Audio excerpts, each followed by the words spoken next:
So, boys, I stay tuned. There's a Gewaldige podcast. Rabbi Steve Geller does a Gewaldige Zach, and that'll be coming out this week. Torah Giants on Chumash. Shalom Uvrach, and welcome to the weekly piece on the Parsha from Torah Giants on Chumash, written by Rabbi Meir Goodman, the Rabbi Emeritus of Yemishal Rockaway.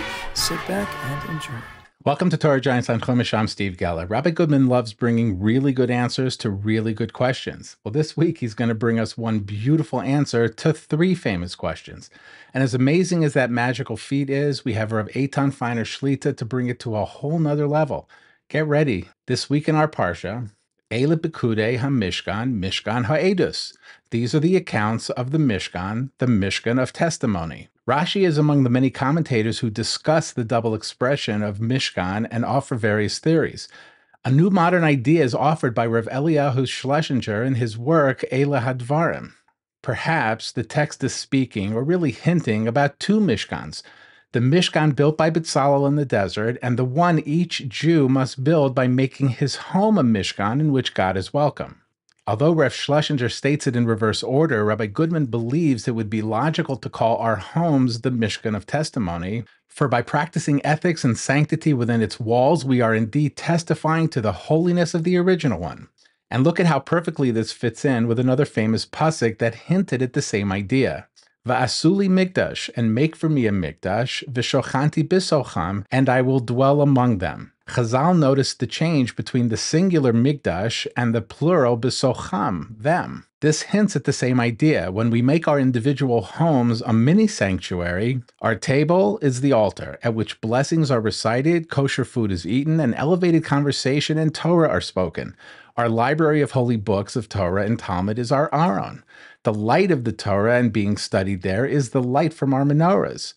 Our modest and tasteful clothing are our priestly garments. When our lives are conducted in this manner, our homes truly become Mishkans. But Rabbi Goodman brings another beautiful proof of this. There's a well-known question that's asked about a phrase used by David HaMelech in Tehillim and in a famous song.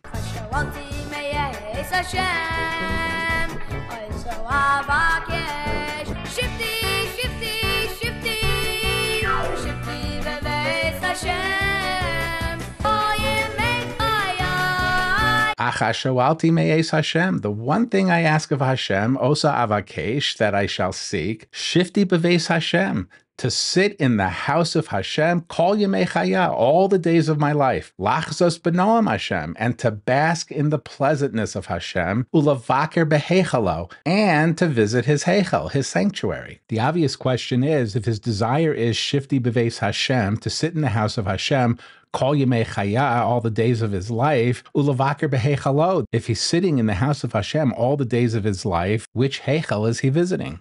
Rabbi Goodman suggests perhaps we've misunderstood his desire. He may have meant that he wished to live in a house that is holy and godly, in other words, in his own home all his life. If he could make his home a truly holy Mishkan, Hashem would be welcome there, and he could bask in the pleasantness of God all the days of his life. Then he adds, and to also occasionally visit his sanctuary, the Beis HaMikdash. Rabbi Goodman, as all of us, marveled at Rav Eliyahu Schlesinger's most original interpretation. And as beautiful as this piece is, I asked my Rav Eytan Feiner Shlita, to add his brilliance to this amazing treasure. Big steer over here. How could David HaMelech say in the same breath? And we say this every day of Chodesh Elul. How could he go and say, Shifti B'Shem Kol Yemei Chayai? Shifti. Shifti is a lotion of Sheves. This is my yeshiva. This is my dwelling place. And then he says, Labaka Cholo. I want to go and visit it. Am I going to be Sheves? Am I going to go ahead and visit it? So different tibbut. So Kol HaChaviyachad, as the Alshach says, and the whole Tachlis of the Mishkan, as Chaim Volozhin points out also, Nefesh HaChaim, Misha Aleph, and Perek Daled, and Hago, is that when Rashi says, V'chein tasu l'doros. What do you mean l'doros? The Mishkan isn't going to be l'doros. The lessons of the Mishkan, take this lesson of the Shekhinah dwelling inside, confined dwelling, being mitzamtzem, constricting himself, Kaviyachad, the divine presence dwelling in this world, and have the divine presence dwell inside each and every one of your worlds, inside your own guf and inside your home.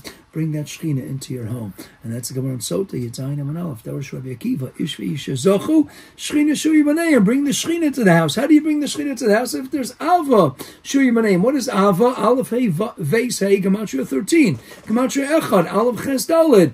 Ava, if there's Ava going from husband to wife, 13. And Ava going from wife to husband, 13 and 13 is 26. Ava, Gematria 13, 2 times Ava. Te'echad, v'hayu l'basar echad. When you join together, ayudei ava, you join together, v'hayu l'basar echad, and you become echad. Then it goes both ways. 13 and 13 is 26. Yud Kei Vav Kei, you bring the Shem Hashem, you bring the Shechina into your house. That's a tachlis, you got to bring the Shechina into the bias. But David, how are you going to have it in the end of the day? Like Rabbi Goodman is saying, because I could build a miniature, a microcosmic Mishkan in my own bias. I can bring the Shechina, and that's the model to glean that message. If the Shechina can dwell inside a grand edifice called the tabernacle, back in the days, then I could take that Shechina Kavayocho and I could bring it into my home. If there's Ava and the Shalom Bayis, and I could bring it into my home. That's the lesson. It's got to be Shechina. We have to realize our own homes can be a miniature Bayis. That's why our Shulchan can be doma to the Shulchan, and our menorah. We light our candles, Shalom Bayis, all the symbols, the Torah we bring into us. We got to build a Mishkan inside our Bayis. That is the Shechina dwelling place inside each and every one of our homes.